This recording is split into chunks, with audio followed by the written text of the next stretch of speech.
Jagat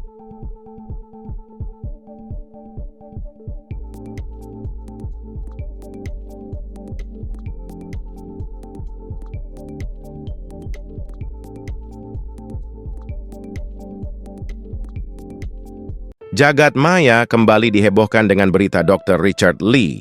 Seperti diberitakan sebelumnya, Richard Lee mengaku bahwa salah satu klinik miliknya mengalami kemalingan lewat unggahan video. Namun pernyataan Richard Lee tersebut dibantah oleh pihak kepolisian. Bahkan menyatakan bahwa hal tersebut rekayasa. Hal ini pun mendapat tanggapan keras dari berbagai pihak, salah satunya adalah praktisi hukum Dr. Togar Situmorang SHMH.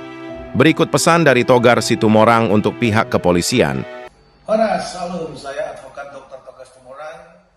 Di kesempatan hari Sabtu weekend pertama di bulan Mei tahun 2024 ini, di tanggal 4 Mei, kita dikejutkan adanya berita viral terkait konten yang dikatakan oleh seorang artis, selebritis, atau seorang dokter ya, tepatnya seorang dokter yang bernama Richard Lee. Nah, Richard Lee ini itu membuat satu konten di mana dikatakan bahwa klinik daripada Athena milik Richard Lee itu dimasukin atau kemasukan pencuri. Sehingga tersebar konten tersebut, video tersebut, dan kebetulan juga ditangani oleh pihak kepolisian. Namun setelah diinterogasi sama pihak kepolisian, orang terduga yang melakukan pencurian itu ternyata itu karyawan Richard Lee, karyawan yang ada di klinik Athena. Kok zaman sekarang ini aneh-aneh, orang ingin membuat sesuatu, ternyata sesuatu konten itu berisi muatan hoak. Ini perlu digarisbawahi, pihak kepolisian wajib menelusuri, wajib melanjutkan kasus ini, tidak boleh berhenti, karena kita lihat ini telah menimbulkan satu keresahan, bukan memberikan satu edukasi terkait konten bohong. Ya, kita bisa lihat itu di Undang-Undang Nomor 11 tahun 2008 tentang ITE, Informasi dan Transaksi Elektronik, ya, bahwa kewajiban pemerintah wajib, nah ini sekali lagi, kewajiban pemerintah wajib untuk menangkal segala berita-berita melalui elektronik yang diduga, sekali lagi, yang diduga mengandung konten negatif.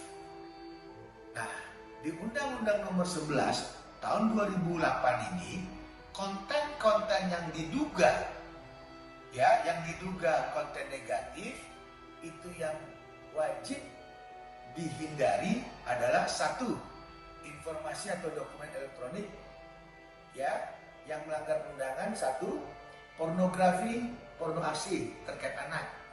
Dua, perjudian. Ketiga, pemerasan. Empat, penipuan. Lima, kekerasan atau kekerasan anak. Enam, fitnah atau pencemaran nama baik. Tujuh, pelanggaran kekayaan hak intelektual. 8. Produk dengan aturan khusus. 9. Provokasi SARA. 10. Berita bohong.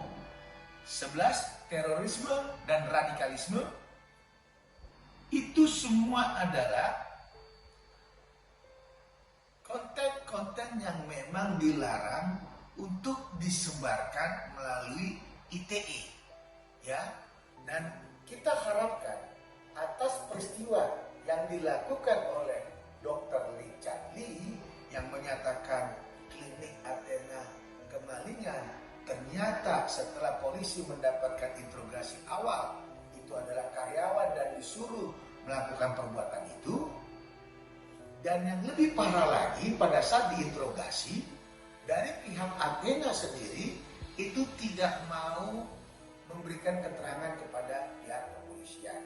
Namun yang kita sangat sayangkan, kenapa polisi tidak melanjutkan ini dengan membuat laporan model A, dikenakan pasal 28 Undang-Undang ITE tentang hoak.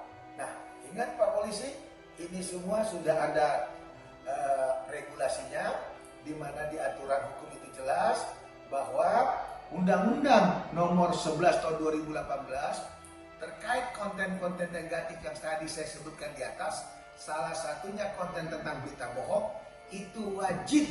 Nah, sekali lagi, wajib pihak polisi melanjutkan kasus ini, terutama di bidang cyber, yaitu undang-undang dari elektronik. Ya, jadi pidananya pidana khusus terkait cyber, terkait berita bohong. Itu yang bisa kita sampaikan. Kita sangat menyayangkan adanya konten bohong yang dilakukan atau yang diduga oleh Dr. Richard Lee terkait klinik Athena-nya. Semoga Dr. Richard Lee bisa mengambil hikmah daripada permasalahan ini agar membuat satu konten jangan meresahkan dan jangan isinya berita bohong. Itu yang bisa kita sampaikan. Saya advokat Dr. Togas Tumorang hanya menghimbau, hanya mencoba berbagi agar kita sebagai negara hukum jangan sampai malah kita melakukan pelanggaran hukum. Salam, happy nice weekend dari saya.